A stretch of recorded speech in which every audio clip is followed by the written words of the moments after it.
You are a student, but you want to build wealth simultaneously. Money doesn't grow on trees, but it may increase when you save and invest money effectively. One is understanding how to protect your financial security. When you're a student, budgeting might be challenging. It's normal to feel financially uneasy due to recent difficulties like rising living expenses and the epidemic. Creating a budget helps boost your confidence in handling your money. It can help you see what you've got to work with and how to get through challenging situations. Even trying can help relieve some of the pressure caused by financial concerns. In this video, we will discuss how to make a student budget that can also build wealth. The video will be amazing, so stick to the end. Before starting the video, be sure to smash the like button and subscribe to never miss out on any of our videos. Number 1. Become familiar with your finances. You should be very aware of your income. Knowing how much money you will be bringing in each month is crucial.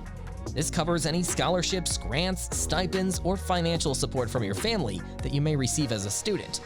Knowing this will help you better understand your spending patterns and the expenses you will need to pay with the available money.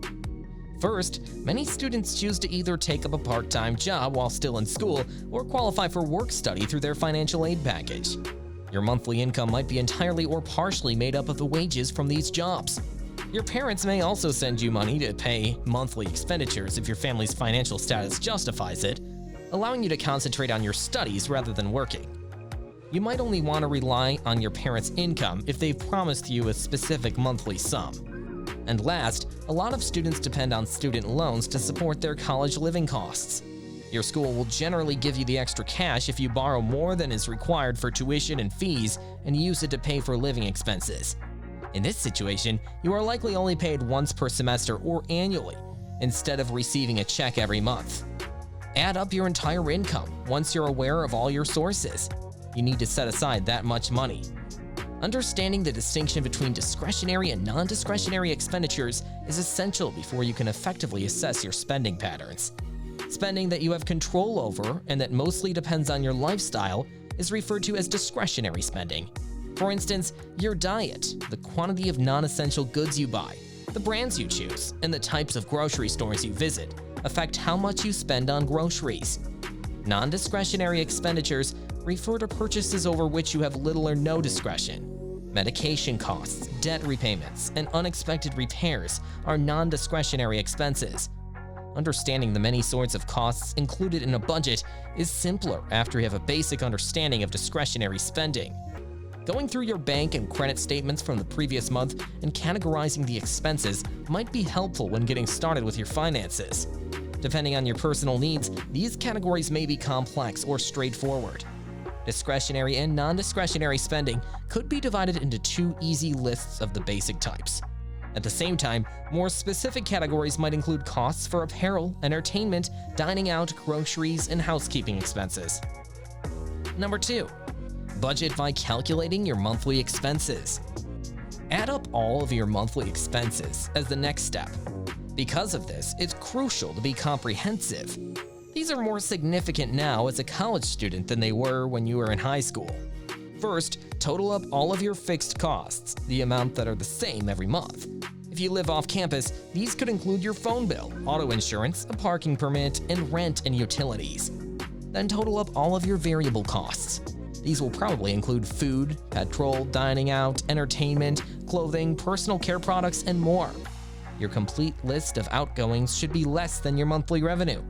You'll need to adjust something if that's not the case. You'll need to either discover a strategy to increase your income or cut back on costs to stay within your current budget if you want to pay your bills. It's time to make your budget once you've totaled your income and outgoings. On paper or in a notebook, you can create a budget. This is a fast method to get going. Having a calculator on hand can be helpful.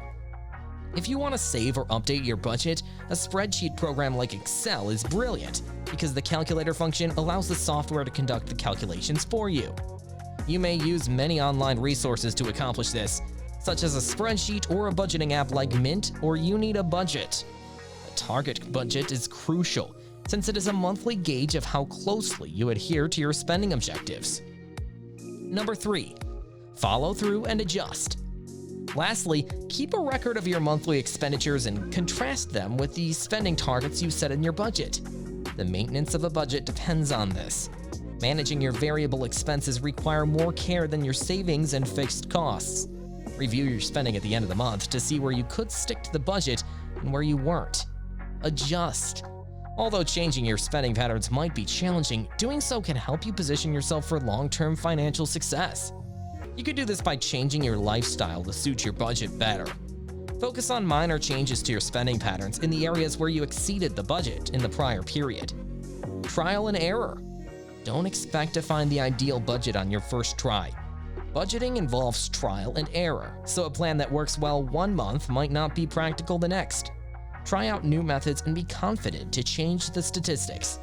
Joining a budgeting program that adds your expenses automatically is one of the simplest methods to keep track of your spending. Each payment is important in an app like Mint or You Need a Budget, automatically categorizing it in your budget. You might discover that using a pen and paper to log your spending works better for you than an app, or that you need to raise the amount of money you set aside for groceries. Whatever the circumstance, remember that your budget belongs to you and you alone. So don't be scared to experiment and find what works for you as a student. Number 4, saving and investing. Being a student is likely the first time you have to manage your finances, and the expenses can pile up quickly. One of the best strategies to ease the process is searching for ways to cut costs. Budgeting will give you a rough concept of your costs and necessities, and the next step is to choose an effective way to save money. It's challenging to save money while you're a student, there's no denying it. However, keeping some money aside for unforeseen costs will help you stick to your monthly budget plan. Building up a fund in case of a financial emergency is the primary goal of saving money. A lack of enough savings can cause your finances to collapse in the event of a lost job, unexpected medical expenses, an auto accident, or a family emergency. By automating your savings, you can ensure that you have that safety net in place and stop worrying about how an emergency will affect your spending. Most young people want to become rich ASAP or be affluent, but developing the discipline to save money rather than spend it needlessly is a crucial component of becoming wealthy. You can typically access your savings when you need them if you keep them, or after some time. By investing this money, you make your future bright. Investing and trading in stocks and mutual funds, purchasing fractional shares or firms you support, or investing in index funds or mutual funds are all common ways to grow wealth that the younger generation frequently overlooks. College students can now participate actively in creating their wealth and investment portfolio thanks to the improved accessibility of trading through user-friendly internet trading platforms and apps. Even a tiny sum of money saved from budgets, gifts from relatives, or scholarships can provide a competitive advantage in the job market and pave the way for financial independence. Both investing and saving should be taken into account while making future plans. Saving money allows you to keep your cash secure and make it accessible when you need it. Early investments increase in value over time thanks to the power of compounding. This was all for today. I hope you liked the video. Let us know your opinion in the comments section below. Stay safe, and we will be right back soon with another video. For more information, subscribe and watch other videos from our channel.